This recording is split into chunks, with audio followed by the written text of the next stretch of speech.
வணக்கம். சற்று முன் கிடைக்கப்பெற்ற மிக முக்கியமான செய்தி ஒன்று வெளியாகி உள்ளது. வாக்குமூலம் கொடுத்தாரா செந்தில் பாலாஜி? அதிரடியாக ஸ்டாலின் கைதா? நண்பர்களே, இந்த வீடியோவிற்கு ஒரே ஒரு லைக் மட்டும் சப்ஸ்கிரைப் பண்ணிருங்க. திமுகவின் ஆட்சி கலைகிறது. மீண்டும் ஸ்டாலின் முதல்வராக வருவதற்கு வாய்ப்பே இல்லை. இதனால் ஸ்டாலின் அவர்களை போட்டுவிட்டு வாக்குமூலத்தை கொடுத்து விட்டால் தண்டனை குறைவாக கிடைக்கும் என்ற தகவல் தற்பொழுது வெளியாகி உள்ளது. செந்தில் பாலாஜி அவர்கள் மின்சாரத்துறையில் 394 கோடி ஊழல் செய்துள்ளார். மதுபான ஆயத்திரு அமைச்சராக செயல்பட்ட பொழுது சுமார் 1020 கோடி வரை ஊழல் செய்துள்ளார் என்ற தகவலும் அமலாக்கத்துறை அதிகாரிகள் வழக்கு பதிவு செய்து விசாரணையும் நடத்தி வருகிறது. இதற்கு முன்னால் அதிமுகவில் போக்குவரத்து துறை அமைச்சராக செயல்பட்ட பொழுது வேலை வாங்கி தருவதாக கிட்டத்தட்ட 100க்கும் மேற்பட்டவர்களிடம் பண மோசடி செய்து திமுகவின் ஆட்சியில் அவரை கைது நடவடிக்கை அமலாக்கத்துறை அதிகாரிகள் மேற்கொண்டார்கள். சுமார் 15 மாதங்கள் புழல் சிறையிலும் அடைக்கப்பட்டார். சிறையில் இருந்து கொண்டே அமைச்சர் பதவியையும் ராஜினாமா செய்தார். ஆனால் அவர் வாக்குமூலமே கொடுக்கவில்லை. மௌனமாக இருந்து நீதிமன்றம் அவரை நிபந்தனையில் ஜாமீனில் வெளியே விட்டது. அவர் மாநிலங்களை விட்டு வெளியே செல்லக்கூடாது என்ற நிபந்தனையும் வாரம் 2 முறை அமலாக்கத்துறை அலுவலகத்திற்கு வந்து கையெழுத்து போட வேண்டும் என்றும் நிபந்தனைகளும் வழங்கியது. ஆனால் இப்பொழுது திடீர் திருப்பமாக சென்னை உயர்நீதிமன்றம் செந்தில் பாலாஜி அவர்களது மின்சாரத்துறையில் ஊழலை உடனடியாக சிபிஐ துறையினர் விசாரணை செய்ய வேண்டும், அதுவும் 40 நாட்களுக்குள் விசாரணையை முடிக்க வேண்டும் என்ற உத்தரவையும் நீதிமன்றம் பிறப்பித்துள்ளது. இதனால் என்ன செய்வதென்று தெரியாமல் அதிர்ச்சியில் இருக்கின்ற ஸ்டாலின் அவர்கள் ஆட்சி இழந்துவிட்டால் ஒட்டுமொத்தமாக தலைகீழாகவே மாறிவிடும். ஏனென்றால் இது சாதாரண வழக்கு கிடையாது. சிபிஐ துறையினர் எப்படி விசாரிப்பார்கள், யாரை வைத்து கேள்விகள் கேட்பார்கள், எங்கு சென்று விசாரணை நடத்துவார்கள் என்ற ஒட்டுமொத்த தகவலும் ஸ்டாலினுக்கு நன்றாகவே தெரியும். டெல்லிக்கு அழைத்து சென்று செந்தில் பாலாஜியை விசாரணை நடத்தினால் நிச்சயம் அவர் வாக்குமூலம் கொடுப்பார். ஆட்சி அதிகாரம் திமுகவிடம் இல்லை என்றால் பதற்றத்தில், பயத்தில், வயது மூப்பின் காரணமாக செந்தில் பாலாஜி அவர்கள் ஒட்டுமொத்தமாக வாக்குமூலத்தை கொடுப்பார். செந்தில் பாலாஜி ஒன்றும் ஆரம்பத்தில் இருந்து திமுகவில் பயணிப்பவர் கிடையாது. அதிமுகவில் இருந்து டிடிவி தினகரனுக்கு சென்றார். டிடிவி தினகரனில் இருந்துதான் திமுகவிற்கு வந்தார். பதவியும் பணமும் எங்கு இருக்கிறதோ அங்குதான் செந்தில் பாலாஜி அவர்கள் பயணிப்பார். இதனால்தான் ஸ்டாலின் அவர்கள் செந்தில் பாலாஜி அவர்களை எப்பொழுதுமே சந்தேகத்தின் கண்ணால் தான் பார்ப்பார்.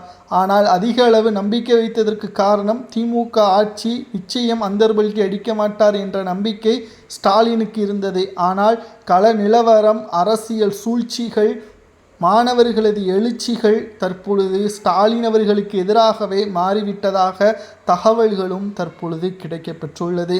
இதனால் செந்தில் பாலாஜி அவர்கள் ஸ்டாலினுக்கு எதிராக வாக்குமூலத்தை கொடுத்தால் டெல்லிக்கு ஸ்டாலினை அழைத்து சென்று விசாரணை நடத்துவார்கள். இது மிக பெரிய அளவில் பரபரப்பை ஏற்படுத்தும், மக்கள் மத்தியில் அதிர்ச்சியையும் உண்டாக்கும். மே 4ஆம் தேதி மாலை 6:30 மணி அளவில் தமிழ்நாட்டில் அடுத்த முதல்வர் யார் என்பது தெரிந்துவிடும். ஆனால் 4 நிறுவனங்களுக்கு மேலாக திமுக ஆட்சி அமைப்பதே கடினம் என்ற தகவலும் வெளியாகியுள்ளது. இதனால் ஸ்டாலின் அவர்கள் கடுமையான அதிர்ச்சியிலும் பதற்றத்திலும் இருக்கிறார். செந்தில் பாலாஜி அவர்கள் 15 மாதங்கள் புழல் சிறையில் இருந்த பொழுதே அனைத்து திமுகவின் அமைச்சர்களுமே காவேரி மருத்துவமனையில் அனுமதிக்கப்பட்ட பொழுது ஸ்டாலின் அவர்களை விட பதற்றத்தில் செந்தில் பாலாஜியை பார்ப்பதற்காக அமைச்சர்களது படையே சென்றது. யாராவது கவனித்தீர்களா? ஏன் ஒரு சாதாரண அமைச்சருக்கு ஒட்டுமொத்த அமைச்சர்களும் ஒரே நேரத்தில் சென்றார்கள் என்று? யார் யாருக்கு எவ்வளவு பினாமிகள் எங்கு இருக்கிறார்கள் என்பது செந்தில் பாலாஜிக்கு நன்றாகவே தெரியும். ஏனென்றால் செந்தில் பாலாஜி அவர்கள் அரசியல் களத்தில் மிக முக்கியமான நபர். இதனால்தான் அதிமுகவில் இருந்து உடனடியாக விலகிய பொழுது திமுகவின் வலையில் சிக்கிக்கொண்டார் செந்தில் பாலாஜி அவர்கள். ஆனால் தற்பொழுது திமுகவின் நிர்வாகியை விட செந்தில் பாலாஜிக்கு அதிக முக்கியத்துவம் கொடுப்பது பணத்தை எப்படி சம்பாதிக்க வேண்டும் என்பது செந்தில் பாலாஜிக்கு நன்றாகவே தெரியும். இதனால்தான் செந்தில் பாலாஜியை தனது அருகாமையிலேயே வைத்திருந்தார் ஸ்டாலின் அவர்கள். ஆனால் தற்பொழுது மதுபான ஊழல் கொள்கை வழக்கு, டாஸ்மாகில் முறைகேடு, மின்சாரத்துறையில் ஊழல், இதற்கு முன்னால் பழைய வழக்குகள் அனைத்தும் விசாரணைக்கு மேல் விசாரணையாக நடந்து கொண்டிருப்பதால் சென்னை உயர்நீதிமன்றத்தின் தீர்ப்பாலும் தற்பொழுது வாக்குமூலத்தை கொடுத்துவிட்டால் அமைச்சர்கள் ஸ்டாலின் உள்ளிட்ட பலரும் கைது நடவடிக்கை மேற்கொள்வார்கள். இதனால் சென்னையில் பதற்றங்கள் ஏற்படலாம் என்ற தகவலும் சமூக வலைதளங்களில் பேசப்படுகிறது. மேலும் போலீஸ் பாதுகாப்புடன் தான் அனைத்து நடவடிக்கைகளும் மேற்கொள்ளப்படும் என்ற தகவலும் வெளியாகியுள்ளது. தமிழக அரசியல் களத்தில் 5 ஆண்டுகள் திமுகவிற்கு மக்கள் வாய்ப்புகளை வழங்கினார்கள். ஸ்டாலின் அவர்கள் அவரது செயல்திறனை கொண்டு சிறப்பாக செயலாற்றியிருந்தால் நிச்சயம் மக்களை ஸ்டாலினை மீண்டும் தேர்வு செய்திருப்பார்கள். ஆனால் மக்களுக்கு செய்த ஊழல் மற்றும் விலைவாசி உயர்வு போன்றவைகளால் திமுக ஆட்சியை இழக்கக்கூடிய நிலைமையும் உருவாகியுள்ளது. சரி, திமுக ஆட்சியை இழந்தால் அடுத்து யார் முதல்வராக வருவதற்கு வாய்ப்புகள் இருக்கிறது? எடப்பாடி, துணை முதல்வராக விஜய், இவர்கள்தான் வாய்ப்புகள் அதிகமாகவே இருக்கிறது. தனி பெரும்பான்மை நிச்சயம் இந்த முறை எந்த ஒரு கட்சிக்கும் வருவது வாய்ப்பே இல்லை. முதலிடத்தில் அதிமுக, 2வது இடத்தில் விஜய் அவர்கள் இருப்பார் என்ற தகவலும் தற்பொழுது கிடைக்கப்பெற்றுள்ளது. அரசியல் களத்தில் ஸ்டாலின் அவர்களுக்கு எதிராக தோல்வியும் அதே சமயம் அமலாக்கத்துறை அதிகாரிகளது விசாரணையும் நடந்தால் நிச்சயம் டெல்லிக்கு அழைத்து சென்று ஒட்டுமொத்த கேள்விகளால் ஸ்டாலின் அவர்கள் பதற்றத்திலே பல உண்மைகளை கூறுவார்.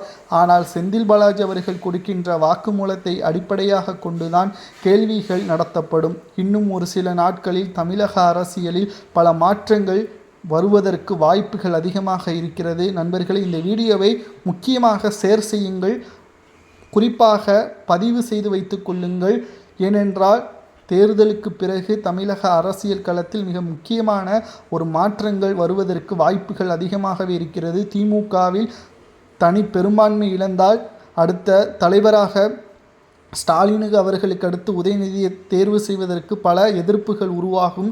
இதனால் திமுகவில் முக்கியத்துவம் வாய்ந்த நிர்வாகிகள் தலைவர் பதவியை பிடிக்க ஆரம்பிப்பார்கள். கோபாலபுர தலைமை இழக்க நேரிட்டால் திமுக ஸ்டாலினிடம் இருந்து கை நழுவும். இதனால் திமுக சுதந்திரமாக செயல்படுவதற்கு கூட வாய்ப்புகள் இருக்கிறது. ஆனால் இதற்கெல்லாம் செந்தில் பாலாஜி கொடுக்கின்ற வாக்குமூலம்தான் முக்கியத்துவமாக பார்க்கப்படும். செந்தில் பாலாஜி அவர்கள் கொடுத்த வாக்குமூலம் நிச்சயமாக ஸ்டாலினுக்கு எதிராக அமைந்தால் உடனடியாக கைது நடவடிக்கை மேற்கொள்ளப்படுவார். பதற்றத்தில் திமுகவின் தொண்டர்கள் அதிர்ச்சியடைவார்கள். அரசியல் களமே முற்றிலுமாக திமுக பற்றியே தமிழ்நாடு மட்டுமல்ல இந்தியாவை பேசக்கூடிய வகையில் அமையும். செந்தில் பாலாஜி அவர்கள் ஊழலுக்கு என்ன தண்டனை கொடுக்கலாம், அவருக்கு துணையாக இருந்தவர்களுக்கும் என்ன தண்டனை கொடுக்கலாம் என்பதை மறக்காம உங்களது கருத்துக்களை கமெண்ட் வாயிலாக கூறுங்கள். இது போன்ற அரசியல் செய்திகளை தெரிந்து கொள்ள நமது சேனலுக்கு ஒரே ஒரு சப்ஸ்கிரைப் மட்டும் பண்ணிருங்க. நன்றி, வணக்கம்.